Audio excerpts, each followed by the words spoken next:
Maybe he was abducted by a UFO. I and didn't his think ghost about that, no.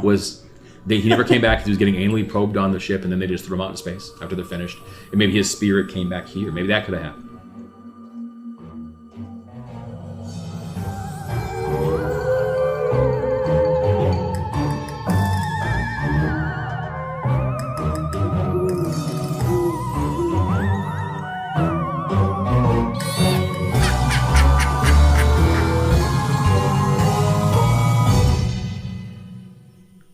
Welcome to Talk About the Bridgewater Triangle, the show where we exclusively talk about the Bridgewater Triangle and nothing else. We're now on to part 3 of Talk About the Bridgewater Triangle. And how many times can you say Bridgewater Triangle? I'm Clay. I'm Adam. Bridgewater Triangle, Bridgewater Triangle, Bridgewater Triangle, Bridgewater Triangle, Bridgewater Triangle, Bridgewater Triangle, Bridgewater Triangle. All right, guys. So, as Clay said, you were listening to Talk About Scary, and Clay's doing the Indiana Jones noises again. Nice. This is why we have to do 3 parts of this, because I just keep talking about Indiana Jones and Disney and it's okay. You know, there's a lot of singing stuff. And as I said in the very first episode, if you haven't heard this, this is part 3 of the Bridgewater Triangle. And if you haven't heard the other 2, number 1 and number 2, please listen before you listen to this stuff. There's lots of great stuff. I hate snakes. Talk about Smurfs and all sorts of crazy stuff. So I hope you guys are gonna go listen to those. So where are we starting this episode? So we're starting with the ghosts, man. Go, yes! I gotta put my stuff down, get ready. I gotta Here we go. put my pants on. All right. So we're flying over in the Bridgewater Triangle to Taunton, spelled T-A-U-N, Taunton State Hospital. People have reported strange happenings there, including having their shoulders and legs touched and pulled when entering certain areas of the hospital. There were areas of the hospital that were allegedly used by satanic cults in the 1960s and 1970s after its closing.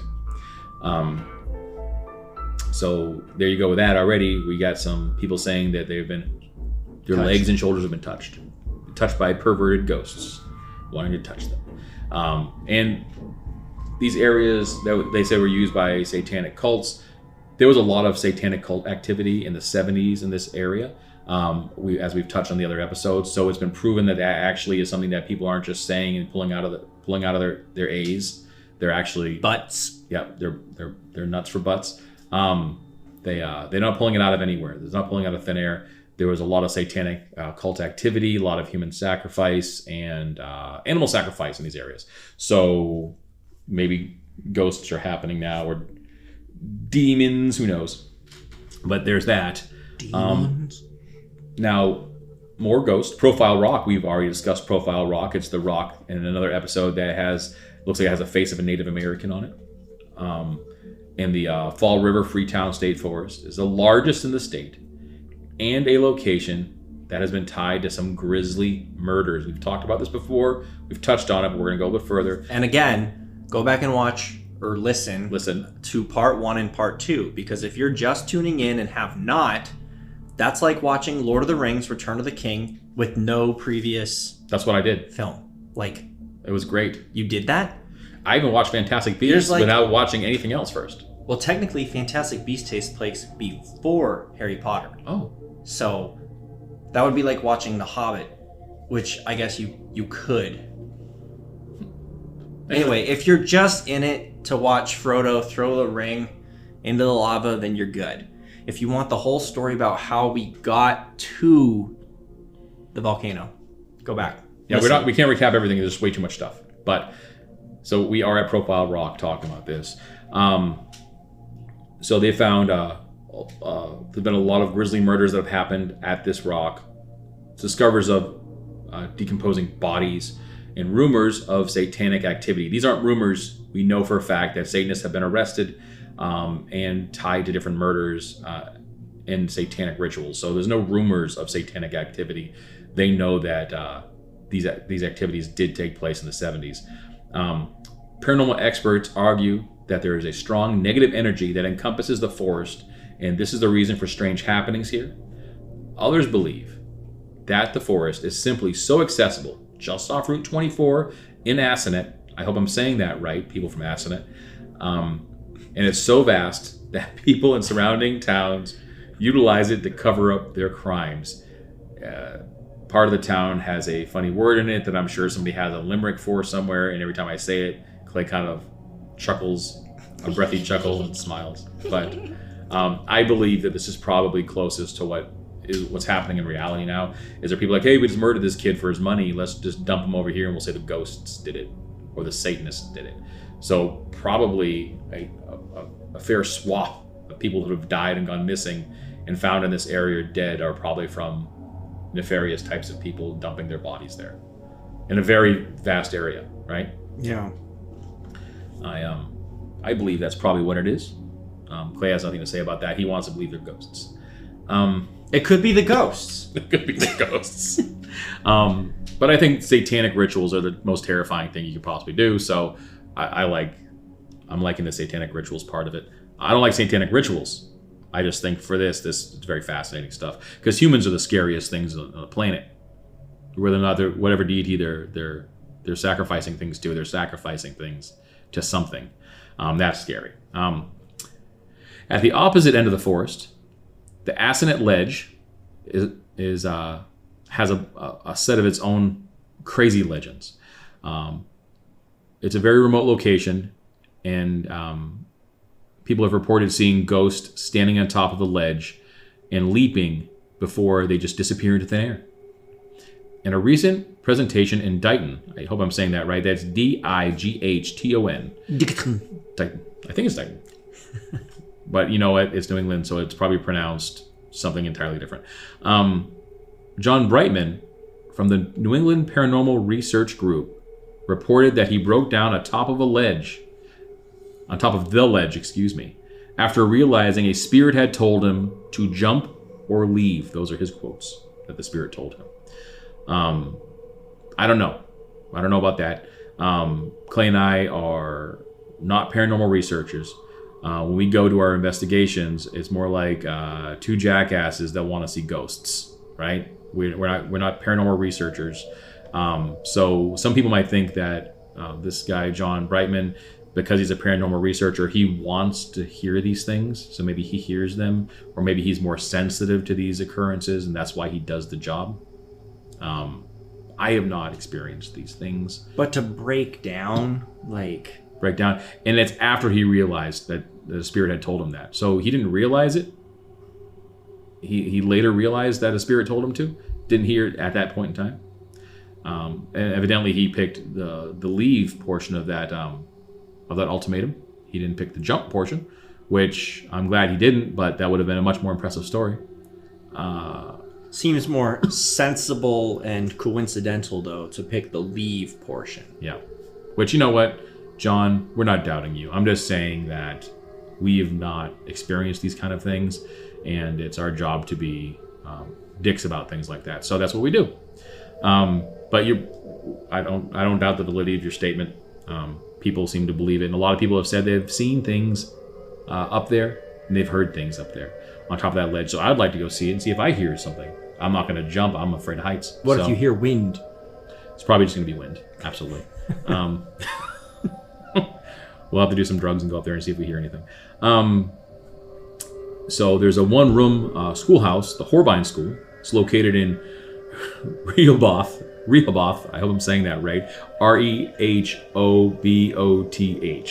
Rehoboth. Rehoboth. One of us is saying it right. Guys, if you're from there and you're on our Instagram, please correct us. We would love to get a phonetic spelling of that. It's said to be haunted by its former inhabitants. Clay has done some research on this, and my research says it's built in the 1840s. Clay's research says it's built in the 1860s. It doesn't matter. There's 20 years difference, but it's significant difference in Seems like there should be proper record of it, though, especially because now it serves as a local history museum. Yeah, but if you go, there's a bunch of different data on when it was built, right? It's all built in the 1800s, sometime mid-1800s, but I would True, like to but know. what kind of museum They're probably going to doesn't know when it was built? They're probably going to split the diff of that museum, right? Probably go to the 1850s. It was built in the 50s. Split the diff, as we say in the film world. No one knows what it means. It is listed on the National Register of Historic Places and was listed in 1983. So there is some validity to this one-room schoolhouse. There is. It's there. It is there. The school was in active use till 1937. So almost 100 years, depending on when it was actually built. However, visitors are allowed to visit the school on certain Sundays during the summer and by appointment. Over the years, visitors have reported hearing voices and other spectra in the school. Some believe the spirits were awakened by this when the structure was renovated in 1968 to celebrate the town's anniversary. And again, that is a common theme in all these hauntings and places. For one, I think that, me personally, I hate to use the word predatory, but it feels like some of these small towns prey on the people who want to see something that might not be there. Perhaps they, they have a dwindling population, and it's a great way to create some revenue for the town or for the, depending on who owns it. This looks like it's a museum, so it's probably not a privately owned museum, but perhaps it is. It's interesting too because the front entrance is centered, the door, and it has symmetrical windows on either side of the door, but the side walls have 4 windows that are irregularly placed. So, not that it really means anything, but you're just talking about like a one-room schoolhouse. It's I don't know. Like, I'm looking at the picture of it now too, and I do see that the windows are like, what? Who built this? What is it? You know, my wife went to a one-room schoolhouse for a little while, but she was from Montana, and no one's from Montana. I've said that before in previous episodes. Montana's not even real. No, those of you from Montana, I think Matthew Fox lives in Montana now. Did you not? I didn't even say anything because no one's listening, so I stopped. Oh yeah, that's true. That one guy's like, "Hey!" There's a we can get more into that later on, but there's actually not a lot of information about the schoolhouse. There's no deaths there that were reported. No satanic cult activity. It just looks like one of those places. Like everything in New England's haunted. Everybody's haunted. Everybody's got a haunted bathroom. Something is always haunted somewhere in New England. Why is it always a bathroom? I just make fun of it. Bathrooms are funny to me because poop happens there. And naked showers happen there. Naked showers. Nice. Now, this is one of my favorites. Just like the pygmies of the last episode, this is one of my favorites. And it's probably because of the town name. But we'll get into it. There's a stretch of road along Route 44 in Seekonk. Seekonk. Seekonk. I hope I'm pronouncing that right. Again, feel free to correct us. We love being corrected. Put your 2 cents in. We love it. Where the red-headed hitchhiker has become a regular phenomenon. Motorists have reported seeing a man with long red hair and a full beard walking along the roadside. But when they stop to pick him up, he disappears. Ooh. Others have allegedly reported driving through the spirit and even having picked him up, and then he disappears after they pick him up. Where to? Where'd you go? That would be scary. He went where he was going. It didn't happen, but it's scary. Now, one of my wife's and mine, and Clay's, I'm sure, his favorite podcast has Ash and Elena, and it's called Morbid. And they talk about this area because they live very close to it. And one of their friends was talking about when she was in high school and she was listening to some music. I think it was Rainbow Bridge, and she was doing a piano solo, air piano, and then she was doing an air drum solo, and she wasn't paying attention. And she looks to the side of the road and she sees this hitchhiker for the first time. And she looks back in the rear view after she passed him. She's freaking out. She knows exactly what she's seen. And she looks in the rear view and he's gone. Right? I might have misquoted that a little bit. You guys are more than welcome to listen to their podcast. But this story is still scary either way.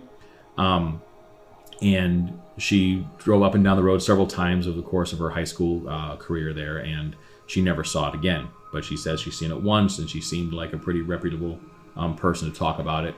She just said, that was crazy. I've heard of it. I've never seen it again. Just that one time. And I like people who say they've reported something and they've gone back to try to see it over and over and over again, and it's never happened again. I find that more believable than someone's like, oh yes, like the paranormal investigators, like I've seen this here once, and every time I go to a location, I find EVP or I find something because I'm so damn special. And I think that's the way it is. Like, if you're trying to find something, you aren't gonna find it. It doesn't matter if it's ghosts or love. Things have to happen naturally. So yeah, if you're air drumming a solo in the car and out the corner of your eye you see this ghost hitchhiker, yeah, you can't go back and try to find the ghost hitchhiker. It's got to happen. Same with any other ghost. Naturalmente, I think. And you know this, and again, when it comes to these kind of things, we actually did another Talk About Scary where what road was that in Hawaii, since you love Hawaii so much, where there was an apparition with a boy with a ball. Remember that? That was Morgan's Corner. Morgan's Corner. So these are common schemes that pop up all over the world, not just here. So do I think that there is a red-headed hitchhiker on Route 44 in Seekonk? No, I don't think that at all. If you guys thought I was going to say yes, I don't think that at all. I don't believe that's even there. I believe that people have heard the story enough that eventually your mind might play tricks on you, and out of your periphery you might catch something. That's what I believe. Clay, on the other hand, believes in all that nonsense, and I'm sure he totally believes there is a red-headed hitchhiker that nobody knows because there's no evidence of a hitchhiker ever being murdered that looked like that on that side of the road. So, but he's real. So if this never happened in real life, then how is there a ghost walking around? I don't know. But you know what? I don't live there anymore, so maybe it's real. Who knows? I'm going to tell you I don't believe it is. Go check it out for yourself. Well, and you don't have to.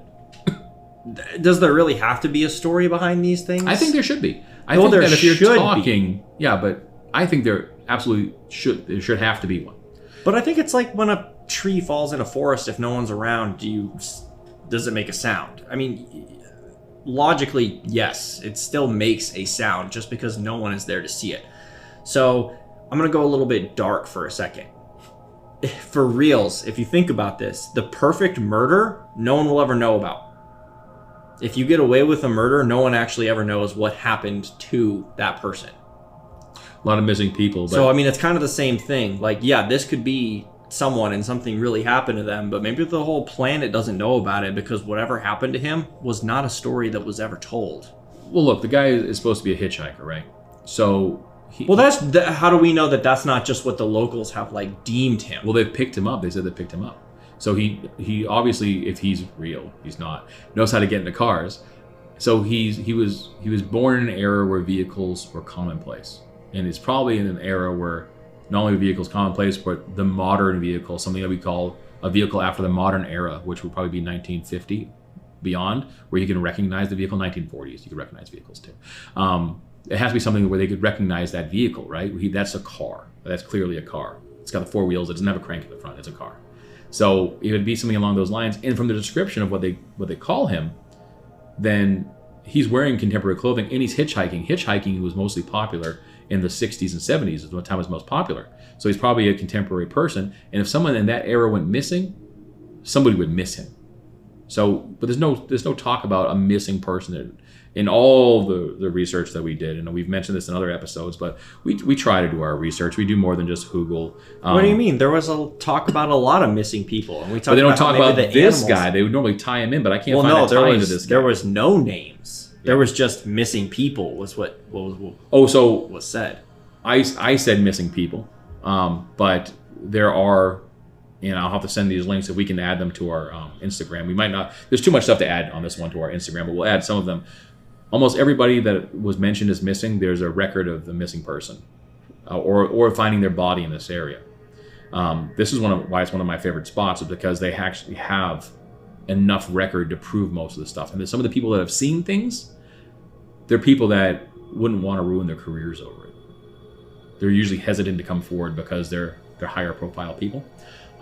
I totally understand that. I'm just saying I don't think that necessarily every ghost story needs to have some wild backstory as to why they're doing what they're doing or who they are. I want to hear murder and mayhem. That's what I want to hear. Absolutely. But maybe they were abducted by UFOs. You ever think about that? Maybe he was abducted by a UFO. I didn't think about that. No. Was He never came back because he was getting anally probed on the ship, and then they just threw him out into space after they're finished. And maybe his spirit came back here. Maybe that could have happened. I know we haven't talked about UFOs yet, but guess what?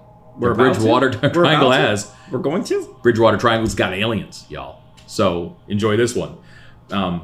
Numerous UFO sightings in this place. But the most active time in the Bridgewater Triangle's history of UFO sightings happened to be, for some reason, the spring of 1979. Perhaps it was because of all of the extraterrestrial type movies that came out in 1979. It was a very popular subject back then. Reaching out to outer space was a very popular thing, you know. Yeah. So, but the final frontier. Yeah, invasion of the body snatchers and stuff like that, right? So, spring of 1979. Close Encounters. Close Encounters of the Third Kind. That's true. Spring of 1979, police departments were flooded with calls of UFO sightings. Now, my favorite report of all of these, I'm not going to get into all of them because this is going to take a while to get through, was two former television reporters for the local ABC Channel 5 at the time. It was the ABC affiliate, reported seeing one. They were driving together down the road.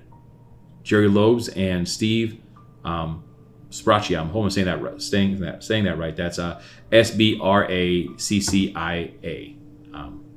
They were driving down Route 106 when they saw a bright light moving toward the road from the sky above the woods. This is their report. They both claim that it was a triangular shape that looked kind of like it was an arrow, kind of like a baseball, base. This is what it kind of looked like. And there's some YouTubes where they're actually talking about it, and they're very open about it now. But Steve actually built kind of a replica of what he might have saw with lights on the side. It's pretty rudimentary. It just looks like a piece of black marble that he cut and he put some stuff on. But to show what it looked like, they both said it was triangular in shape and it was like an arrow. Jerry said it was so close that it felt like he could throw a rock at it. It was so close.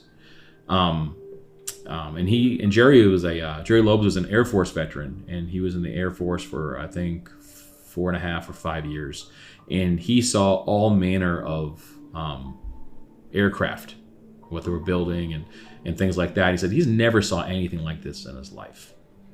These guys are super reputable people, but he's never seen anything like that.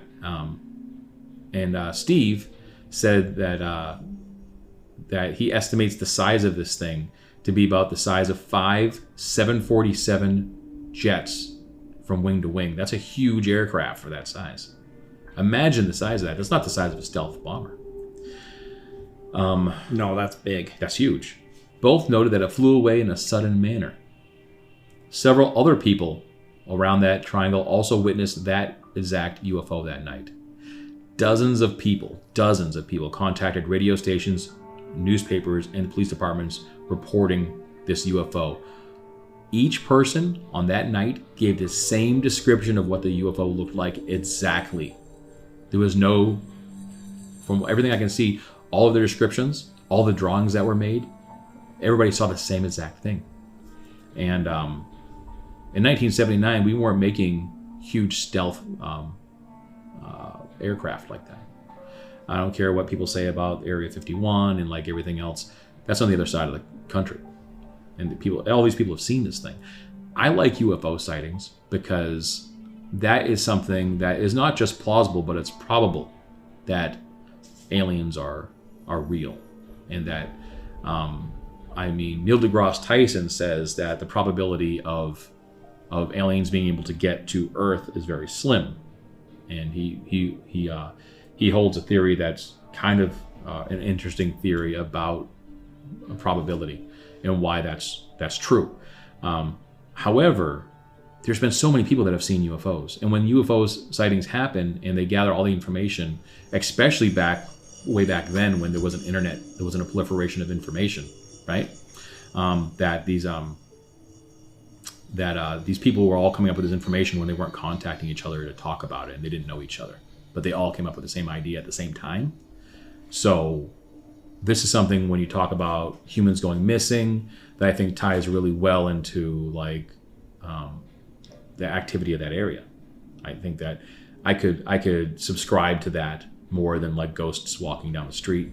I would say that these things, and you know when they talk about those little people that we talked about, the Pukwudgie people, who's to say those aren't aliens?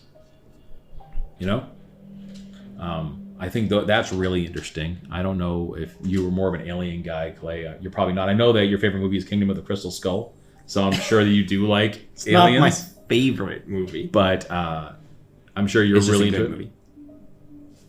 And Clay watches Ancient Aliens. I do. So go feel free to contact him on the Instagram and totally rag on him. I want you to send him all the Ancient Alien memes you can find, every one of them. But I'm also a believer in Ancient. And I'm not Ancient Aliens. I'm not in that theory, but I am a believer that we're not alone in the universe. I think I'm just open to virtually everything because I think at the end of the day, and no one can convince me otherwise. You heard it, boys. He's wide open. I am. But seriously, no one can convince me otherwise because no one knows is exactly that. Nobody knows. No one knows what happens after you die. No one knows what's going on outside of what we can see as a species, what's going on in other galaxies, things like that. No one knows. So yeah, you know, the likelihood is aliens probably can't get here because they're too far away and travel and blah blah, and yeah, I get that. But also, how do we know that there's a species hundreds of thousands of light years away that we can't see because they're too far away, that isn't 100 times more advanced than us? That to get here is like me coming to your house. Yeah, like just making a wormhole. That like we don't know. We have no idea. And you don't know either. I don't care who you are. You don't know. No, none of us know. So I like the UFO stuff a lot. Yeah, I think the UFO stuff is interesting. It's not as scary to me, but I do like thinking about it. And Ancient Aliens is awesome. So whatever you guys think. I think that crazy but awesome. So I mean, we've covered as a recap in this 3-part series, which was crazy. And by the way, guys, I cut out so much information about the Bridgewater Triangle. I really would love for everybody who's listening to get on your laptops, get on your phones, get on your Commodore 64s, and just and read about it. Just the cryptozoology part of it alone could have taken a full episode, and almost did. But we talked about cryptids, we talked about ghosts, we talked about Native American curses. Ooh, you slipped there. Yeah, I like to say Native American. Yeah, Native American curses. It has the Wampanoag. It's got Algonquins. It's got so much great stuff. The swamps, fantastic. We talked about Profile Rock, Solitude Stone. There's so much stuff. Thunderbirds are my favorite part of it, man. There was Satanist activity that happened here. There's so many things that happen, dead people, missing people.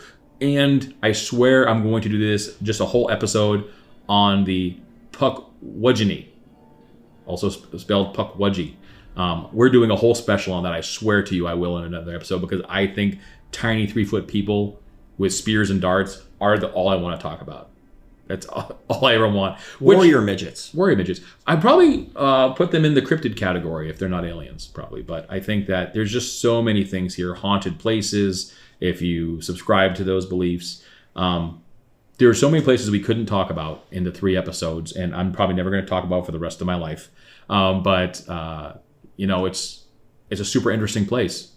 It is. And you can't just cover one of the tiny places in there. I suppose we could do an entire season just on everything in the Bridgewater Triangle. Maybe next season. But we're not doing it this season. Maybe we'll do it by region next time. But I will say, though, just as someone who's like, maybe what the listeners would think about this is, do you almost at some point while you're thinking about this think that it's too much? Yeah, I always think it's too much. But it seems like what doesn't this place have? It has everything. It really does. I'm sure I could think of something else. It's an odd space. It really is. And but I felt like it was one of those things that's also one of the most popular in paranormal lore. I would just say paranormal. I wouldn't even call it like, or supernatural. That really kind of it says a lot, you know. Yeah. It has a lot of history, so whether or not it's true or not, any of it's true or any of it's not, just the lore behind it and the history behind it and the fact that it's just one of those places that's rich with really crazy stuff. And if nothing else, we know that a crap ton of people got murdered and sacrificed there. So at least that is scary in itself. I think we've touched on a little bit of everything. Something for everybody is in this episode. Or in the last 3 episodes. Sorry it took so long to our listeners. Sorry, not sorry. Sorry, not sorry. Clay didn't have a lot to talk about, so I'm kidding. But, feel free to go check out the Bridgewater Triangle. We'll give you the locations, but we'll give them to you again if you need them. And you can always, if you can't find the Bridgewater Triangle, which you should be able to, Hockomock Swamp is the center of that. Tell the ghosts in the area that hey, Clay and Adam sent you from Talk About Scary. Get the Talk About Scary discount. It's probably not a good idea to do that. I would imagine if you run into a ghost in the area, they're just probably pissed off. Or the Hawkwudgeonies or whatever. Yeah. Hawkwudgeonies. I mean, most of the ghosts are, Native Americans that are probably stuck in an endless loop of violence, reliving the hostile encounters with European forces. Could be. It could be. That invaded them. And some of these towns are beautiful to go to, by the way. So if you just wanted to stay and get some coffee and not go for the ghost, but go and give the town some of your money, feel free to do it. And I think that's going to wrap it up for me on this 3-part episode of the Bridgewater Triangle. So until next time, guys, you creeps, creep it real. Yep. Creep it real. Okay, there you go. Burp. Burp. Burp. Took so long to get through this that you're actually falling asleep.